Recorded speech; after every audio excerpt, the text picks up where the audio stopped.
Hey, it's Michael, and I've got a quick question for you. Do you ever get the feeling that you're living in a different story than the one you wanted for your life?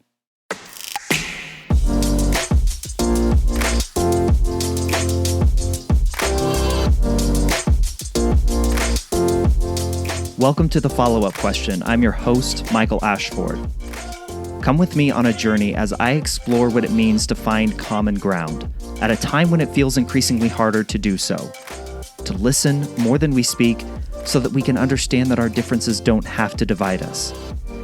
My aim with this show is to bring you perspectives and ways of looking at issues or topics that perhaps you haven't considered before. To teach you how to ask more, better questions so that we might become more reachable as people.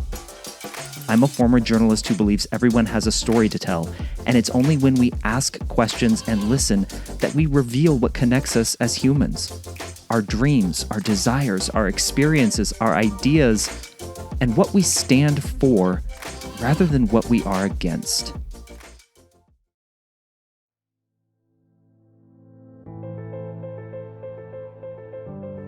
I am a sucker for personality tests. I've done so many of them. Myers-Briggs, DISC, StrengthsFinder, some obscure, kind of random one that a consultant at work had us do one time, and my favorite, the Enneagram. I love reading the results of these personality tests to see if they align with how I see myself. And I know personality tests aren't the end-all, be-all, but like I said, there's something about the Enneagram that deeply resonates with me. What's interesting about the Enneagram is that it gives you a view of what an unhealthy version of yourself looks like and a healthy version.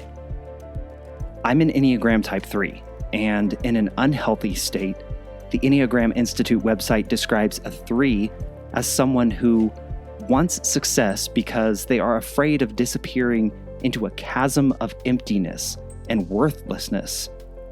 Without the increased attention and feeling of accomplishment which success usually brings, 3s fear that they are nobody and have no value.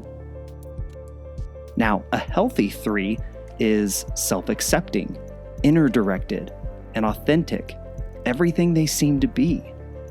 Modest and charitable, self-deprecatory humor and a fullness of heart emerge. They're gentle and benevolent. As I wrote in my book, The Involved Man, when I first read all of that, it was like reading a third-party review of my own search for purpose in my life. I won't go into detail here. Perhaps that's another topic for a solo episode in the future. But there was definitely a period of my life where my story was absolutely that of an unhealthy 3. Searching for success and accomplishment as a way to sort of justify my existence in the world.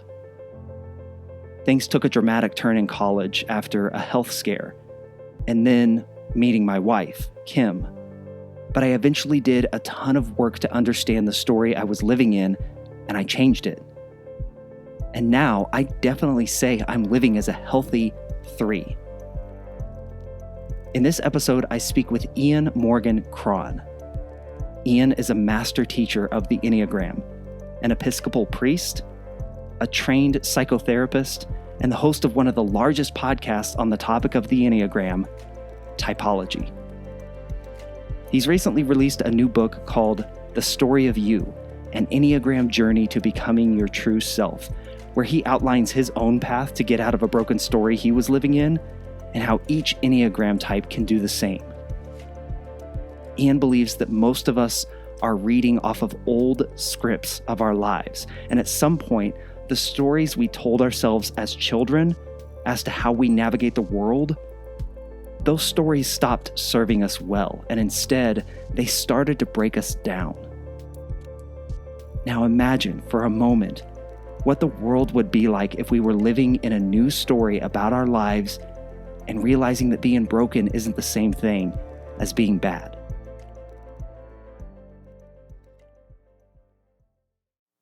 If I can tell you about the moment when I first heard about the Enneagram and what it did for me, and then ask a question out of that, When my wife, who is a former psychology major, was graduated with her psychology degree, introduced me to the Enneagram, it was like I was being read, perhaps appropriately to use this phrase, a story about my life.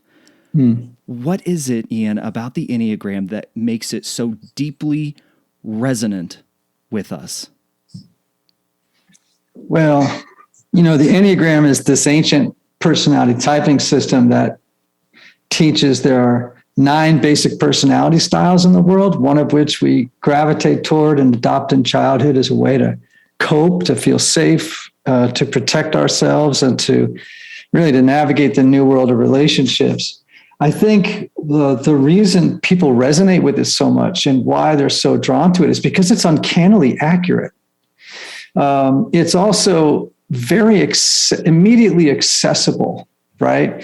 I think that people, though they might be uncomfortable at first, appreciate the fact that the Enneagram reveals that what's best about you is what's worst about you, and what's worst about you is what's best about you. So unlike, like yesterday, I was with a friend of mine here, and he said, I just took StrengthsFinder. And I said, yeah, I took it once. Let me go look at my score. And I'm like, who doesn't want to take a test called StrengthsFinder? You know what I mean? It's like, now, again, it's really helpful, so I don't, want to dismiss it. But what it doesn't do is reveal the shadow aspect of our type. And I think people want to know, like, why is it my life feels like sort of a repetition of patterns that don't serve me, And the Enneagram kind of helps people explore that. One of the questions that I had in reading the book was, do we all fall into that trap? Or is there a healthy way to grow up where we don't experience that repetitive trap that you just talked about? Are there people that grow up without falling into that? No. if there is one, I'd love to meet them. But, listen, all of us, I don't care how charmed a childhood you had, right? I have a saying I like to use. It's like all of us are recovering children. All of us. All of us come into the world and receive internalized messages, real or perceived, right? And not just from our parents, our home. It's from our coaches, our teachers, our peers, our culture. I mean, we just hear repeated messages that, can be hurtful, damaging, untrue, right? And we carry those with us for a lot of our lives, not all of our lives, unless we really start to do a lot of work. That's the long answer to your question, but it required a little bit of exploration. I think everybody occupies or inhabits, as I say in the Story of You, my new book, it's like everybody inhabits a broken story. What is missing then in how we are raised, our upbringing, that story that we bring along with ourselves into adulthood? What's missing that we can't detach ourselves from it? Well, you're right to say that we formulate these stories in childhood, right? All of us create a narrative that helps us explain who we are to ourselves and to others, right? It helps us explain how we think the world works. And unfortunately, that story almost always gets dragged into adulthood with us, where it no longer serves us. Now it's self-defeating and self-sabotaging. And listen, let me give you an example of a broken story from the book, right? Let's say you grow up in a home where your mom or dad comes to your soccer game and they cheer every time you score a goal, and they look disappointed when you don't, right? And then you go home and somebody else, you get a B+ on your report card. They wonder why you didn't get an A, right? And now you begin to formulate a story as a little person. And that story may run something like this. To be loved, I must succeed. I must appear successful and avoid failure at all costs. Now, that unconscious story helps you make sense of what you're experiencing as a little person, right? You might even get stroked for believing and living out of that story as a little kid. But when you bring that story into adulthood, it'll wreak havoc on your life and on the lives of those you care most about. And all of us carry, I think, a dominant narrative and then lots of other little stories that go along with it. And the good news is, and, in the story of you is like, guess what? You're not stuck in that story. Like, I think people assume, okay, this is what happened. These are the cards that were dealt. I'm stuck with the story. I have no agency or freedom to change my story, which is what I really want to do, because I am stuck in patterns that I can't even figure out anymore, because they just happen time after time in my relationships, at work, wherever. And really the problem is that you're living in the wrong story. And as the great author Mo Willems said, if you find yourself living in the wrong story, leave. Your example there, you described a 3, which is my type. So I relate to that very, very much. But going back to that, I'm a parent as well. I've got 2 children. Is there something that I can do or help my kids with to, when they get to a certain age, begin to help them work through whatever stories they have picked up and adopted, so that they don't get to the moment when they're 30 years old and realize, I've been living 30 years in the wrong story, as you've put it. Is there something we can do to help our kids? Yeah, I think it takes a very self-aware parent that's done a lot of personal work. I think, probably in adolescence, we can begin to have this conversation using the language of story. Listen, everybody I have not yet had somebody ask me, well, what do you mean living in a story? I don't know. You know what I mean? It's like everybody has this sort of intuition that we live in an unfolding story. That's why we say things all the time like, oh, it was a whole new chapter in my life, or, I'm turning the page, or, you know what I mean? It's like everything's framed out as a narrative in the human mind. And so I think, number one, we can talk to them in the language of story and begin to maybe even help them interrogate the story they've been telling themselves that no longer serves them. I had a friend of mine recently do this with his child after reading my book. The child has been struggling with addictions, is in rehab, 16 years old. And he just said to me, I wish my son Patrick could learn to tell a different story about himself and the way that he sees the world. And then began to speak to Patrick in those terms. And Patrick just got it. Like, oh, I'm living in the wrong story. I'm telling myself the wrong story about who I am and how the world works. And I have agency to change that story. And that's the sort of the mind blower for people, is a little bit like, okay, that's awesome. Now tell me how. And that's what the book also, in the story of you, I really explore how you can at least begin the process of reauthoring your story so that now it works as an adult story, not as a child story. And what do we do in the moments where, or in the instances where our story has served us well? We're successful. We built a career. We have, all the material, idealistic examples of what success looks like. And we have not considered that we are in a different story. What happens in those moments where we think, hey, I'm good with my story right now? Yeah. Well, there are certain types on the Enneagram, and if we want to dive into the Enneagram for your listeners a little bit in a moment, we can. But there are certain types that are very satisfied with their story in their 20s. You know what I mean? It's like it really works for them. Like that 3 story can really work for you in your 20s. It's like you're crushing it, right? 7s, the enthusiasts. 8, the challengers, right? Those are all these 3 assertive types, man. They're like, man, this really works for me. I can tell you, as a 4 individualist on the Enneagram, I learned in my 20s, this doesn't work. Like I learned, like by the time I was 28, like this story is strangling me. And I was able to begin my own personal journey of healing and work at that time. In fact, it was the first time in my life that a mentor posed the question to me, Ian, have you ever wondered if you're living in the wrong story?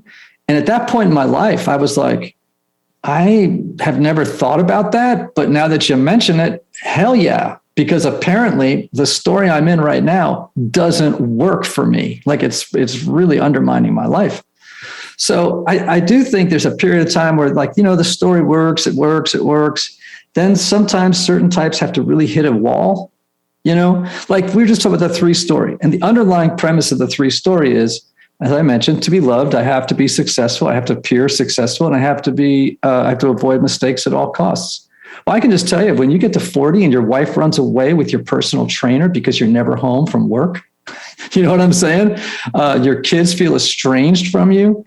You begin to have health conditions because, you're overly stressed. I mean, the list can go on and on. You develop an addiction to cope. You get fired from a job. You fail at something.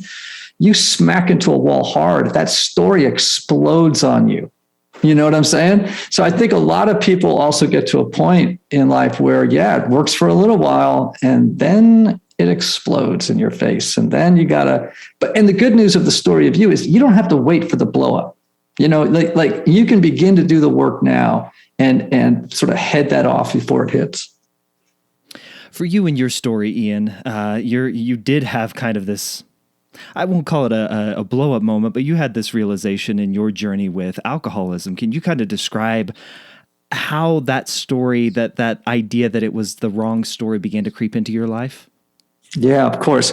Well, I grew up with an alcoholic and drug addicted father. I became an alcoholic and drug addict, got sober in my late 20s for the first time. And, it involved treatment. It involved, the journey was complicated. But looking back, that's when that mentor was my first 12-step sponsor. And he heard me one night tell my story at what's called a speaker meeting, right, in our 12-step group. And the story was this. I am someone who has something essential missing in my makeup that everybody else seems to have except me. And I'm a misfit. I'm just different.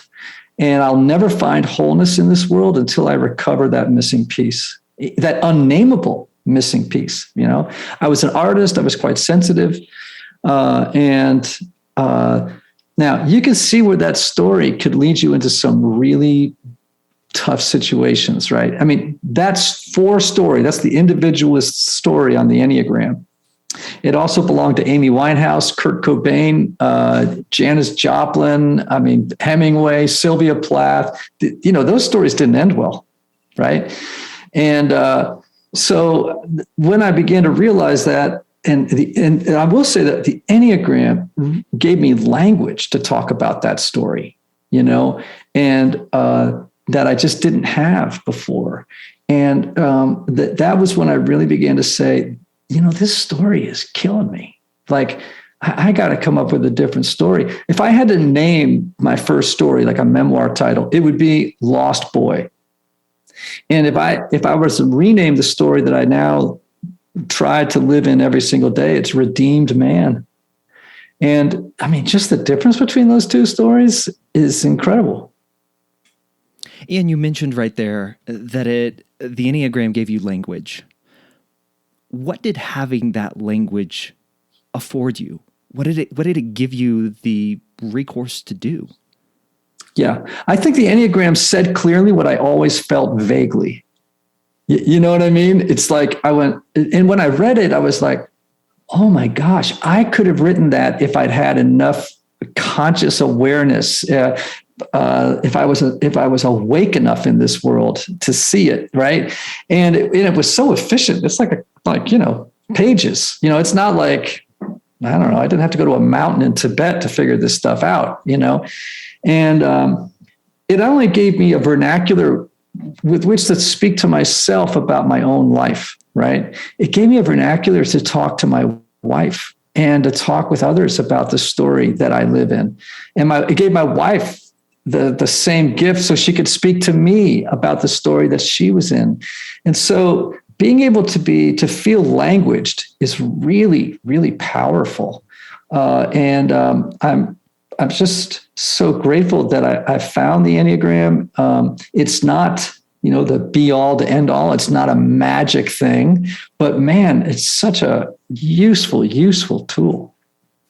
I wholeheartedly resonate with everything that you just said. When I heard the language of the type 3, it's no longer called the achiever anymore. What is it called now?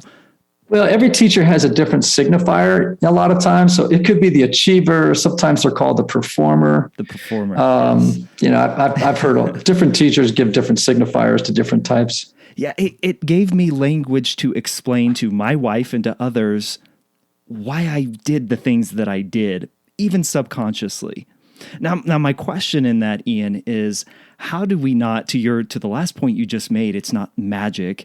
How do we not get wrapped up and adopt everything as what the Enneagram tells us about each type as, well, this is just me? How do we not create a different story that perhaps is incorrect or not totally true? Yeah, great question. A lot of people learn their type and then they actually begin to use it as an excuse for poor behavior. Yeah. Right? It's like, well, this is just who I am. I'm an 8. I'm a challenger. I'm notoriously blunt. I'm challenging. I love a good debate, even if it's uncomfortable for you. You know what I mean? It's like, that is not the purpose of the Enneagram. It's really, the Enneagram is a transformational tool. It's not just like a prescription of your personality or of your story. So I think one of the things I would set out to do in the story of you was to say, okay, here's your type. Now, don't think of it just as a personality type. Think of it as a story that you inhabit, right? Now, there are some okay parts to the story. I don't want you to lose those. But the underlying premise of every single story, this is the language I might give it, is in direct opposition to what I would call the larger story of grace. And what I mean by grace is, like, for example, just universal spiritual truths, right? Like, my question to you would be, is it really true that in order to be loved, you have to be successful, to appear successful, and to avoid failure at all costs? Is that true? No, it is not. There was a time in my life where I believed it, but no, it is not. Right. It is a damaging fiction. Yeah. Right? Now, it sounds like you've done some work, right? Mm-hmm. But let's face it, don't you get sucked back into that old story a lot? Oh, 100%. One of the best examples that you gave in the book that just like shot me right through the heart is where you talked about how 3s will go into therapy and try to win therapy. Yeah. Mm-hmm. I literally just 6 months ago stopped going to therapy because I realized I'm trying to win here. I'm trying to be the best at doing therapy. Yes. I got to tell you a story. Like, we had a guy come into my 12-step group, and he was the pastor of a church, and he had gotten a DWI, right? And, he was an alcoholic, like a secret. He'd been, but now no longer a secret, right? And a hardcore 3 on the Enneagram. And during about the first 2 weeks, it became really, really clear that this guy now was the most successful, impressive, recovering alcoholic in the room. There were people in the room with 30 years of sobriety, and within 2 weeks, this guy was just about leading the meeting. He was and everyone was like, wow, that dude is amazing. And it's like, thankfully, he had a good sponsor who eventually intervened and said, you may not talk at a meeting for the next 6 months. You can only listen. That's all you can do. And because, these old stories are sticky, they're reflexive. And they're unconscious. And that's the other thing about the Enneagram that's so powerful, right? Is that it makes conscious that which previously was hidden from you. And so it's like, now it's like, gigs up, dude. Like, the story is out to yourself and maybe to a select other few. And it takes as I said, they're sticky, and it takes a little bit of a lifetime journey to reauthor them. And in the story of you, actually, I kind of give at least a beginning exercise as to how you can begin to recraft a better story for your life. You talk about taking an inventory and how important that is, and that it is not an exercise in simply beating yourself up over your old story. How do we not let that exercise slip into, well, I've failed. I can't do anything right. This, I've lived in this story, and how can I ever get out? How does it not become an exercise in beating yourself up? Well, I mean, the work has to be done in a climate of self-compassion. Shame has never changed anybody. You cannot hate yourself into becoming a better person. It's just not possible, right? In fact, if you try to do that, it will only amplify and make that old story entrench, right? The story will double down on you, right? So we have to practice self-compassion. It's for some people, they got to burn a lot of calories to do that. Like it's hard for them to do it.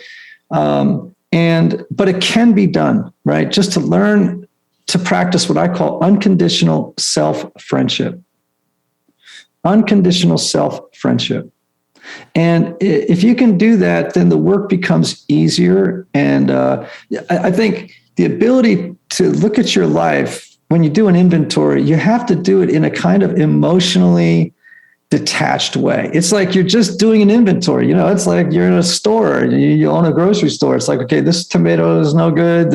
You don't beat yourself up because the tomato is no good. You just throw it out and you just decide, what to keep, what to chuck, so yeah, practicing that kind of emotional detachment from the process is really important, while at the same time exercising self-friendship.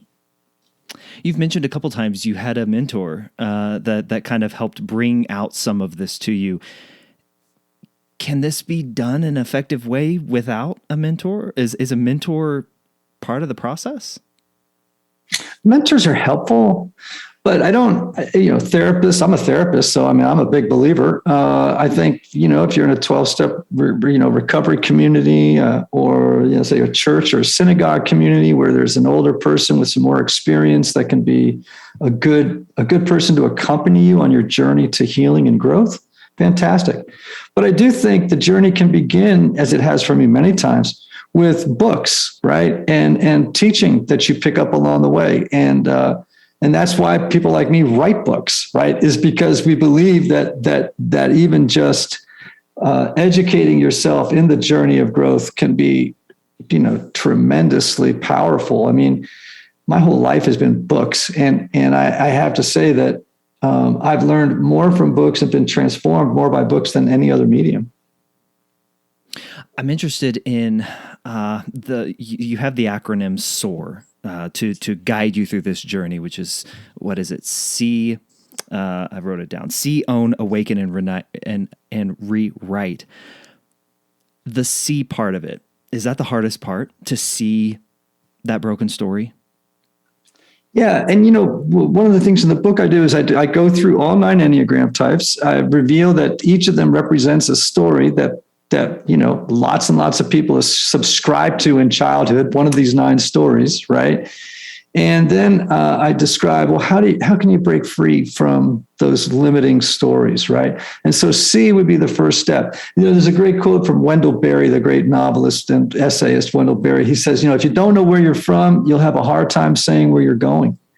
And so the first step of transformation with the Enneagram and rewriting your story is to see where the old story began, right? To begin to exhume the hurtful events, the unchallenged, taken for granted beliefs, the unhelpful internalized messages from your childhood that still, rule your life today. So that process may just begin by saying, take 20 minutes, or take 2 days on a retreat, doesn't matter. Start with 20 minutes, write down the story.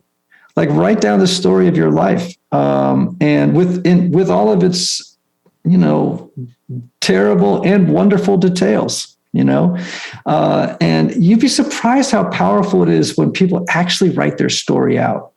You know what I mean? It's like, it's been a soup in your head for a long time, but when you write it down, man, you suddenly step back and go, wow, that's incredible. It reveals things to you about yourself that you just hadn't seen or been aware of. That's an uncomfortable process for a lot of people. Yeah. How do you not make people okay with it or comfortable with it, but how do you get people how can someone say, okay, I'm going to dive off the deep end here and live with whatever results come out? How do we get to that point, Ian? Well, sometimes it's just pure pain or discomfort. Like your life is just not working. I mean, I don't know what your journey's been like, Michael, but haven't you ever woken up in the morning or after you're in a season of life and you realize, this isn't working. Like this is not working anymore. This is going to require some serious rewrites, for me to move forward. So sometimes it's just plain discomfort or pain, or just being sick and tired of being sick and tired, and you're like, I need a new story because this story is not working. So that could be one thing. There are some people who are just more naturally self-reflective and drawn to this kind of work. It's just more temperament. I fall into that category. 4s would do this work fairly easily. Right. We're pretty self-reflective. We're heart-based, feeling-based people. So, for me, it comes easy. Other types, 8s, 7s, some other types, 5s. It's just not as comfortable for them. Right. But one thing I've learned in life, if anything, is that you can't change anybody. People have to arrive at journeys by themselves. You can model the journey. You can make the journey attractive to other people, but I've long since given up on the idea that I can change my kids, my wife. I can hardly change myself, but and when you do try to change other people, it makes you and them miserable. So you might as well not get yourself into that boat, So is that a commentary on society right now? Are we all trying to change each other when it's not possible? Well, I don't know if that's a good description of what I think is happening right now, but certainly I think there is this belief that we have some kind of there's a crusade going on from all sorts of vantage points that says, I feel some kind of bounden duty to change the other, to change their minds. And of course, the strategies that people are employing right now are self-defeating. They just won't work. They just don't work. It's really, I just had breakfast with someone this morning, and it's tragic to watch. It's just very, very sad to watch. What about it is most tragic or sad to you? Well, I think that there's so much anxiety in the world, and I think so much of what we see in the political milieu is just anxiety being played out. And fear is a very powerful change agent. Like human beings can be manipulated more by fear than anything else, at all. And so I think that the world in which we live is one where people's anxieties have cast them into polarized positions where groupthink has taken hold, and groupthink is a sort of a pretty easy sign to realize that there's a lot of fear in the water, because by virtue of evolution, everybody, when they're scared, wants to get into the group where there's power in numbers, right? And they feel less afraid. So, I mean, there are so many, issues and contributions to the problem, but I mourn for the situation in which we find ourselves. All the black and white thinking, all the either ors, the good and the bads, nothing in between.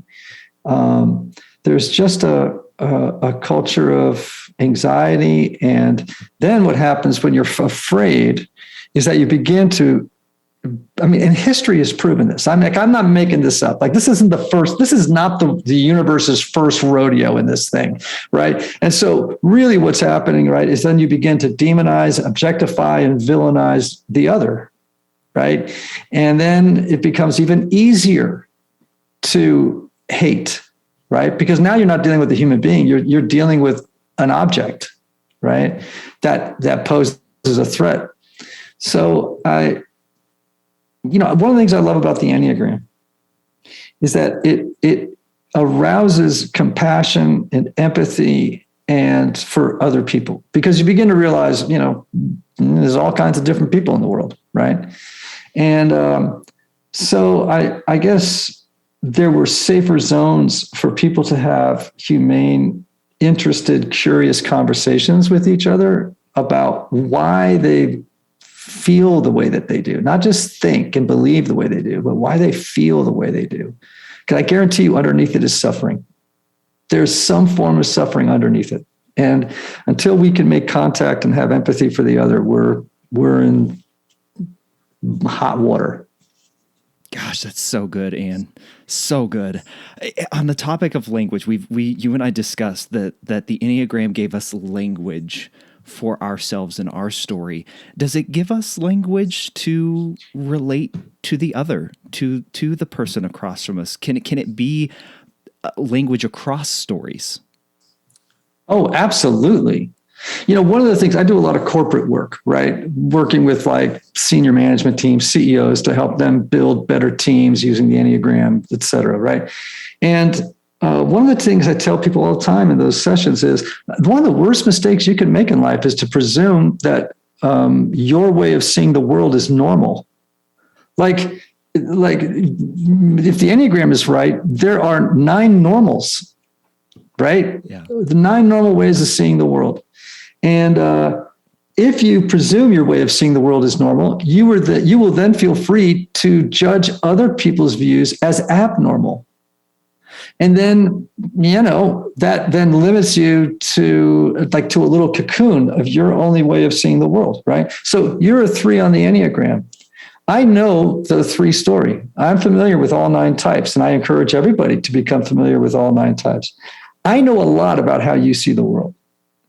I know a lot about your triggers. I know a lot about that which makes you beautiful and that which makes you problematic to yourself and to other people. I know what your part of what your transformational journey will be to rewriting a new story for yourself, right? That gives me empathy. It gives me compassion. It gives me insight into how best to be your friend in the world. And, that's pretty powerful, right?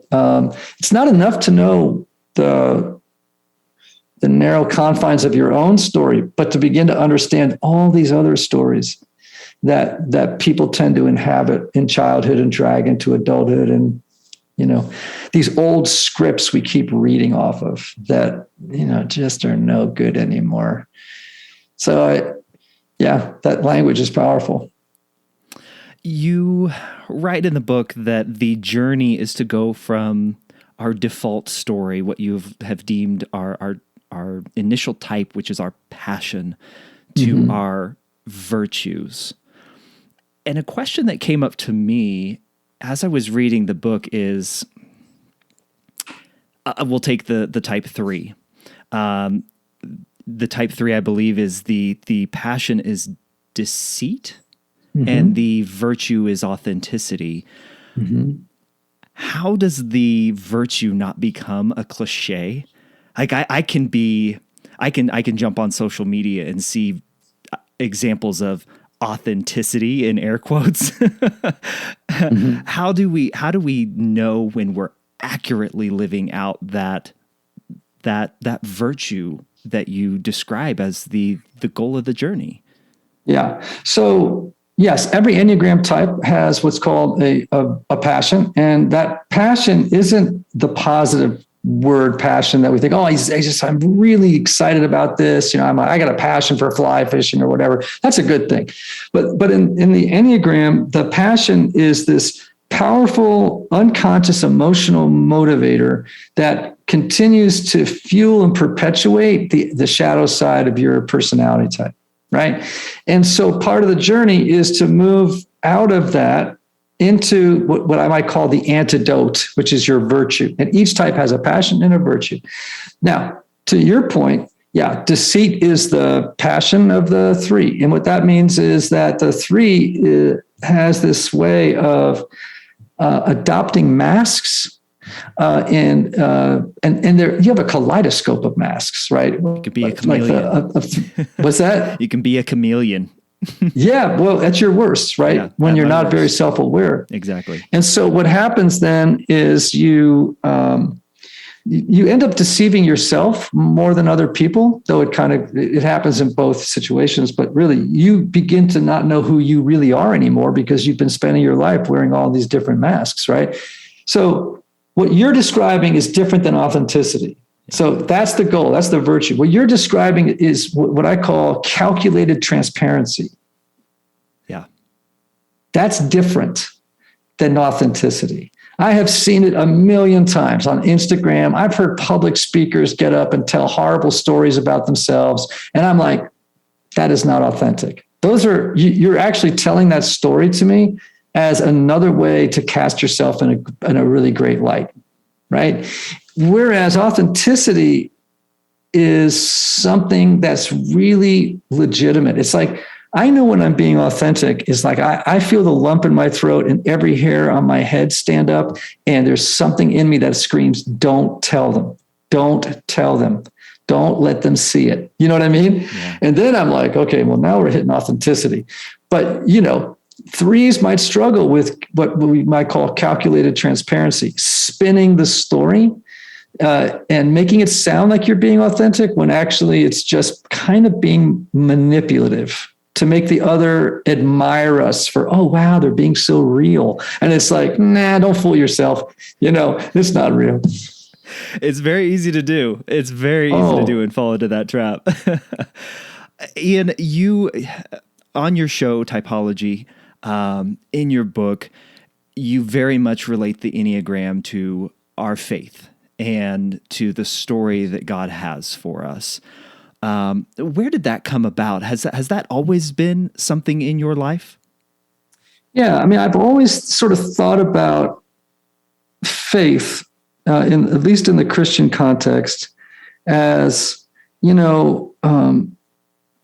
participating in the larger redemptive narrative of God. Right? It's like there is a story happening. There's a larger story happening. Right. And our stories are subsets of that larger story. And I think what faith is bringing into alignment your story with that of God. And then that your story and your life becomes part of God's larger redemption story. Like for me, what's my role? Well, my role is to help people enter into deeper conversation with the mystery of God in their own lives. That's the errand God has assigned me. So that's my little story, and that's part of the larger story, and that's what gives my life meaning and purpose, right? Because it is part of a larger story that's being told in the universe. And that's my role, that I get to play. I don't get to be the director. I don't get to be the producer, As a friend of mine says, if I was in Braveheart, I wouldn't be whatever that guy's name who was, Mel Gibson. I can't remember the character's name. But, I don't get to play that role. I just get to play Soldier 300. You know what I mean? And so this is my role. And so, yeah, I always think of faith and the life of, I guess, the Christian life as participation in a larger story of God. And it may be, at this point, a little repetitive to rehash it, but why does the Enneagram flow so well into that redemptive story of God and his plan for our life? Well, I think so much of the journey of faith is around self-knowledge and around self-awareness. I get some pushback on that. And then when I do, I just always remind people that, Calvin opens the Institutes with the line, without knowledge of self, there is no knowledge of God. And so with the Enneagram, I think that's the gift of the Enneagram, is it gives us self-knowledge. And that self-knowledge leads us to a profound sense of our own need for grace, And so I think that's one of the ways that the Enneagram makes a significant contribution to the life of faith. I think it's also great in the sense that it reveals that we have the capacity to change. We have the ability to bring our own life story into alignment with God's larger story. And that's what the story of you really is, right? It is an exploration of how do I co-write a story with God for my own life that is in alignment with his purposes for my life. You said on a recent episode of your podcast, Typology, that the last part of that acronym of SOAR, see, own, awaken, and rewrite, part of that means rejecting the old story so that you can then go and rewrite the new and build that. How do we not feel as though that rejection of the old story is in some way a rejection of ourselves? Well, I don't think it is a rejection of yourself, because I think in many ways you can't be a true self living in a false story.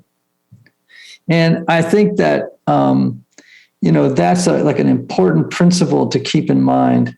And when you reject an old story, let's not even use the word reject. How about we just say we grow out of it? It's just like, you got to grow out of the old story. It's a childhood narrative. It's a children's book. And so what we really want is to find ourselves living in a truly adult story. One that reflects our values, one that reflects our beliefs, one that reflects our core, deepest desires, and one that represents us living out of the truest, highest expression of who we are, who we were created to be. And so, I don't know about you, but I'd be happy to get rid of it, the old story, right? If we want to go there, let's just go there for a second. For I no longer live, but Christ lives in me. The life I now live. Now, what's going on in that text, right? You could say, it's really about, for the life I now live, it's really about this transition from an old story to a new story. That's what that text is talking about. I now no longer live in that old story. I live in the new story. And I just wish that more people had tools like, some of the ones I talk about in the book, had more tools to help make that transition. Ian, in your own life, I believe your new story, you've referred to it as the redeemed man. Is that correct? Yeah. What is no longer true in your life? What story have you grown out of to the point where now your story title is the redeemed man? Yeah. How's this? I'm no longer, in my mind, irredeemably deficient. Do you know what I'm saying? Like, I'm not so broken anymore that I'm beyond the love of God and others. I no longer think that there's something missing in Ian Cron that everybody else seems to have. I don't live under that delusion anymore. I believe that now I can live with a profound love and respect for myself. Right? I now look at the old story and I don't think to myself, oh, that everything that happened to me back there, growing up with a sexually abusive, emotionally abusive, physically abusive home and environment, right? I no longer see that as being something that is like a horrible stain on me. In fact, what I would say to you is, it's made books like this possible. You know what I mean? Like I look back on my life and I see, all of that which happened to me. And I'm not saying it was good. I'm not saying that it wasn't painful. I'm not saying that the journey toward healing wasn't incredibly difficult. Well, what I am saying is that I now can see in my new story that all of that can be redeemed. All of it can be leveraged into something beautiful, right? Something amazing. You've read The Great Divorce, right? Mm-hmm. C.S. Lewis. All right. Yeah. So there's that beautiful scene in it where, this guy, maybe for listeners who haven't read it, first of all, stop listening and go read it because it's brilliant. But secondly, there's this great moment where this guy is, speaking with an angel, right? And he has this sort of like little creature, I guess, demon, if you will, sitting on his shoulder. And this angel keeps saying, let me kill it. Let me kill it. And he's like, no, I don't know what I would do without it. And the thing's whispering in his ear, don't let him kill me. Don't let him kill me. Right. But when the guy surrenders and says, okay, you can kill it. Then that demon becomes a beautiful white stallion on which the guy jumps up and rides off in glory. And so I just think that's part of the new story, isn't it? It's like saying that which was killing me, when it's redeemed, can be the very thing that can be transformed into my greatest virtue. So I look at that past, it was killing me. In the process of rewriting the story, in the process of allowing God to do his work in my life, it actually became a beautiful stallion onto which I could ride to do greater and better things with my life. Yeah. And how does that allow you to show up in the world? How do you show up in the world today versus how you used to in your old story? I mean, where do I begin? Well, first of all, I don't need to medicate my pain anymore, right? I can face life. I can live life on life's terms. I'm a more compassionate man. I'm a more empathic man. I'm a man who is deeply, deeply loves other people and wants them to experience healing and growth and transformation. I want them to enjoy their lives. I want people to realize that they're beautiful. Those types of things were not things I was concerned about when I was living in my old story. Do you know what I'm saying? Like, I was very sort of like focused on my own issues. It wasn't like, and I could go on and on, like, just the idea that I might be my own friend. Like, I would never have been able to say that was true when I lived in that old story, gosh, that was the last thing I would probably believe, and it is amazing. Like, Michael, when I asked you the question, are you your own best friend? What would you say? I would. Well, that's very unusual. Most people don't. Yeah. In fact, most people have never had the question posed to them. Yeah. They almost look at you like, I had not considered that before. You know what I mean? It's like, I just never thought about the idea that it was maybe something I might cultivate, is friendship with myself. Anyhow, I could go on and on. I just see my life now so differently. And it doesn't mean I don't periodically get dragged back into my old story. But here's what, and I talk about it in the story of you. I now know when that story has launched again. And I'm able to say, do I really want to go back to that one? Really, do I want to go back to that old story? Because, it helped me as a little kid make sense of the world. But if I allow myself, if I listen to the siren call of that story, I'm going to end up on the rocks. So I'd be better off, making a turn in the water right now. And that's, again, one of the helpful things about the Enneagram and about rewriting your story. You become familiar with what it feels like and what begins to happen when the old story takes hold, and you can now have the freedom to make new choices. That, Ian, that is the greatest example of how I felt I have done a ton of work on myself since my early 20s. I'm 37 now. And yeah, that what you just hit on feels like the big thing to me, is that I can recognize when I'm slipping back into that old story like that. And it's so nice to just have, again, that language to be able to put a word to the feeling, I guess. Final question for you here, Ian. What's a question that you wish you were asked more?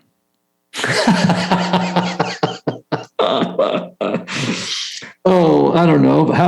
Would you like steak or lobster? I guess, a question I wish I was asked more. I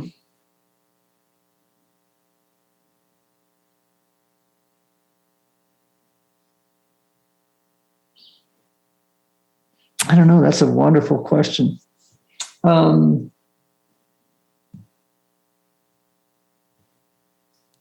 guess, maybe a question I wish I was asked more would be, maybe two. One would be, why are you here? And that was actually a question you asked earlier, right? And I was able to answer it, which is, I'm here to help people enter into deeper conversation with God and the mystery of their own lives. I guess another question I always wish people might ask is, how'd you do it? It's like, how'd you do it? And then, because every time I get asked a question similar to that one, it always is instructive to me to go back and see, how did I get here? How did I arrive in such a wonderful, beautiful place for which I'm very, very grateful? I have to ask, how'd you do it? By being rigorously self-honest with myself, by doing the work that helped me see that being broken isn't the same thing as being bad.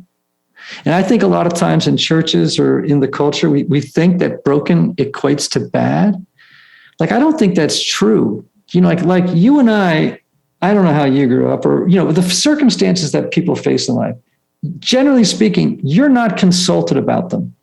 It's like, I was not consulted about my upbringing. I was not consulted about my gender. I wasn't consulted about my race. I wasn't consulted about anything. You know what I mean? So I think being rigorously self-honest, learning that the journey to wholeness, to living in a different story was going to be difficult, but doable. I would say that I did it because I along life's way, I have been graced with many kind people who believed in me. People that I didn't see coming. I didn't even seek them out. And sometimes maybe it was the lunch lady at school who had a kind word. It can be that small. It could be the publisher who, when I wrote my first book, said, "Don't let anyone ever tell you that you're not a writer." And that just completely altered the course of my life, And so along, I've had, counselors who I remember a counselor once asking me the question at a very, very difficult time in my life. I was in treatment actually at the time. And they said, "I think you've endured enough already, don't you?" And I remember that question upended my life. And so I've had many kindnesses that have been tremendously helpful, among many other things. And so every morning, I really do get up every morning and try to have the first words come out of my mouth to be thank you, just to be thank you, and even that, the posture of gratitude has been another way that has helped me to do it. Beautiful stuff, Ian. Thank you so much for this. I have greatly enjoyed getting the chance to connect with you and chat. How can people get the book, The Story of You? How can they connect with you? Obviously, I mentioned Typology, which is your podcast. How can people follow along with your work? Thank you. So, yeah, of course, people can jump on Amazon. They could go to Barnes & Noble. They could go drive to it. They can just jump online to it. They can buy The Story of You along with my other books. But, of course, The Story of You is the one that I'm excited about now. It's only been out for 2 weeks. They can go to my website, Ian Morgan Cron. That's IANMORGANCRON.com. And there they can learn about my Enneagram assessment. They can learn about my courses. They can learn about, all the different offerings that I have. And then, of course, my socials are all at Ian Morgan Cron across all channels. I will be sure to link all that up in the show notes so people have one-click access to it. Ian, thank you so much for writing a beautiful book and for your time today. Thank you, sir. Thanks, Michael. This has been a real delight.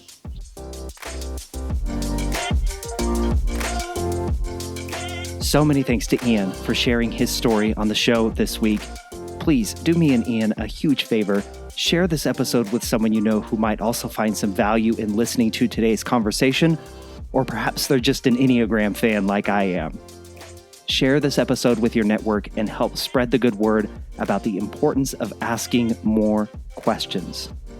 And if you like the conversations with the incredible guests that I have on each and every episode, like Ian Morgan Cron, be sure to subscribe so that you never miss an episode.